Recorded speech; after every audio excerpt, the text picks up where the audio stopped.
समाधान, हे समाधान या. काय ग शीतल? अरे पोरगी काय म्हणते बघ की.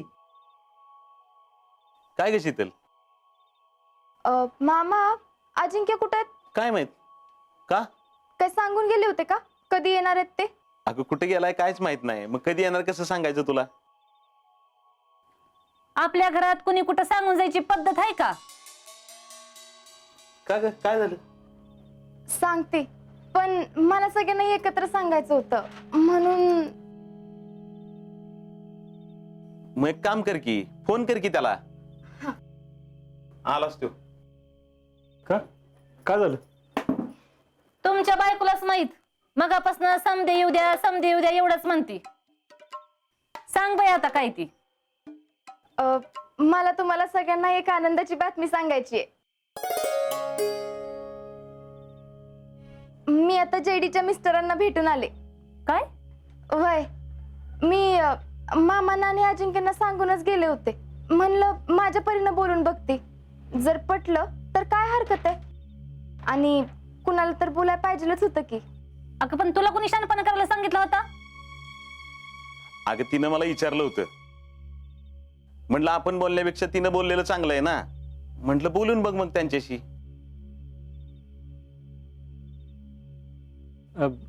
काय म्हणले ते? मी त्यांना सगळं समजावून सांगितलं. तुमच्यात आणि जेडीत असं काय नाही, निस्ती मैत्री आहे हे सांगितलं. आणि त्यांचे सगळे गैरसमज दूर केले. होय, खरं खरं तर असं झालं तर तुझ्या तोंडात साखर पडो बघ. बघ पुष्पे, तू सारखी पोरगीला बोलायचीस ना. अगं आपल्याला जे जमलं नाही ते त्या पोरगीने करून दाखवलं. खरंच गुन्हे आहे ग पोरगी. शेवटी जेडीच्या नवऱ्याची मनधरणी केलीच का नाही? पण ती इतक्या सहजासहजी कसं तयार झालं? खरं तर त्यांच्या मनात संशय लई होता, पण मी फक्त म्हणले एकदा जेडीवर विश्वास ठेवून बघा.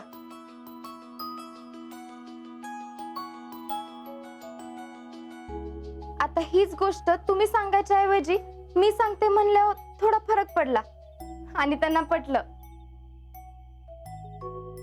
अगं खरंय, आम्ही बोललो असतो तर आईबाप पुरीसाठी बोलतात असं वाटलं. पण तू बोलल्यामुळे फरक पडला बघ. अगं पुष्पा, कशी तयार झाली, काय झालं, त्यापेक्षा पाहुण्यांचा राग गेला हे लय महत्वाचं झालं बघ. पण तू डायरेक्ट जाऊन भेटून आलीस आणि त्यांनी ऐकून घेतलं म्हणजे. अगं म्हणजे बिंजे काय काढू नकोस. आपल्या पुरीच्या भल्यासाठी शीतलनं पुढाकार घेतला हेच लय आहे बघ. पण जेडी कुठं आहे? तिला सांगितलं का नाही? सगळ्यात आधी तिलाच सांगितलंय. मग ती बाहेर कुठे गेली? ती नवलाई देवीच्या मंदिरात गेली. तिनं देवीला नवस बोलला होता, सगळं चांगलं झालं तर सगळ्यात आधी तुझ्या पाया पडायला येईन म्हणून ती देवीला नमस्कार करायला गेली. होय, आई नवलाच पावली म्हणायची. पुरी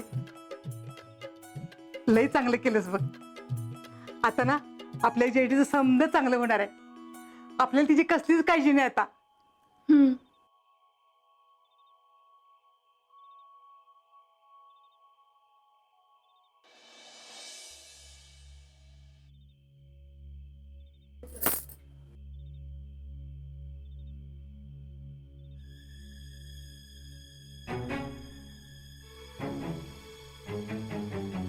हे श्री, तुम्ही एवढ्या रात्री हित म्हणजे घरात बाहेर कसं काय पडलंय? प्यायला लागलं. काव काय प्रॉब्लेम वगैरे झालाय का? तुमची शीतल जवळ त्या घरात आहे तवर काय प्रॉब्लेम होणार नाही असं होईल का? हे बघा, देर इज टू थिंग्स. पहिली, ती आता आमची राहिली नाही. आणि सेकंड, तुम्हाला जे काय बोलायचंय ते क्लिअर बोला.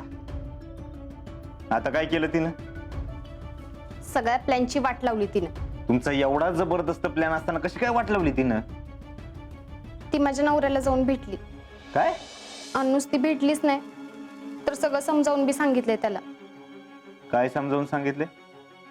हेच की अजिंक्यन माझ्यात तसं काही नाही, आम्ही फक्त फ्रेंड आहे.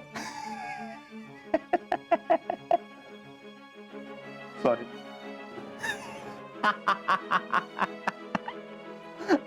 सॉरी बरं का, एक्स्ट्रीमली सॉरी. अहो ती तर तुमच्या पुढची निघाली की. तुम्ही काय प्लॅन करताना हा विचारच केला नव्हता का? नाही ना.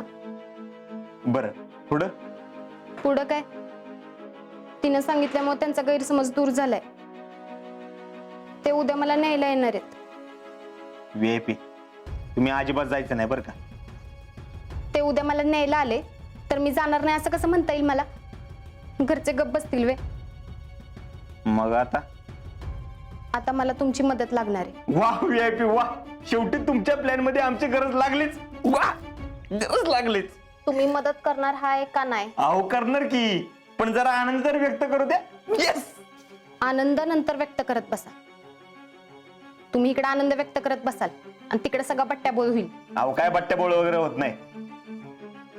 काय करायचं तेवढं सांगा. आता सांगते ते नीट ऐका. हा.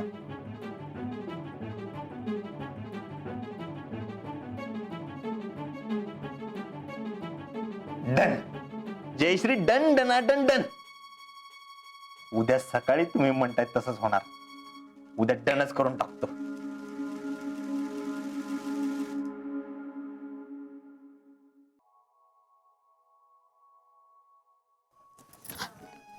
वा मिसेस फौजी, मानलं तुम्हाला. अहो काय करताय? जेडी येईल अचानकच. नाही ती तिच्या घरी जायची नादात असं.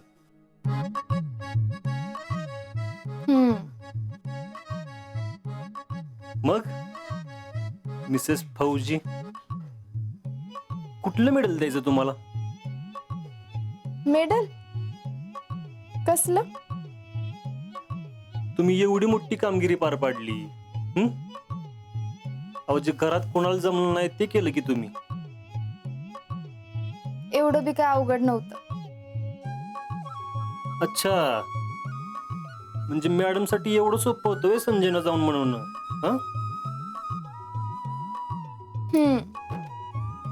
माझा माझ्या फौजींवर पूर्ण विश्वास आहे. आणि तसं बी जयडीच्या नवऱ्याचा गैरसमज झाला होता हो. आणि प्रत्येक जण तो गैरसमज दूर करण्याच्या ऐवजी जयडीला परत घेऊन जा यावरच अडून राहिलं होतं. आता एका माणसाच्या मनात शंका असेल तर ती शंका दूर केली पाहिजे ना. नाहीतर तो माणूस प्रत्येक गोष्टीत शंकेच्याच नजरेनं बघतो. शितले, अगं तुझ्यासारखा विचार आम्ही कुणीच केला नाही. नाही केला, पण आता तरी करू शकता ना. आता एखादा प्रश्न सुटत नसेल तर तो प्रश्न का सुटत नाही यावर विचार करण्यापेक्षा त्यावर तोडगा कसा निघल यावर विचार केला पाहिजे. वा मिसेस फौजी,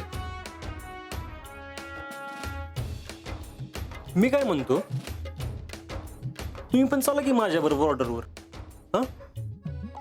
म्हणजे कसं आहे, तुम्ही तिकडे आलात तर बॉर्डरवरच्या सगळ्या प्रश्नावर तोडगा निघू शकेल ना. काय बी मॅडम, आमच्या प्रश्नावर पण तोडगा काढा की. कुठला प्रश्न?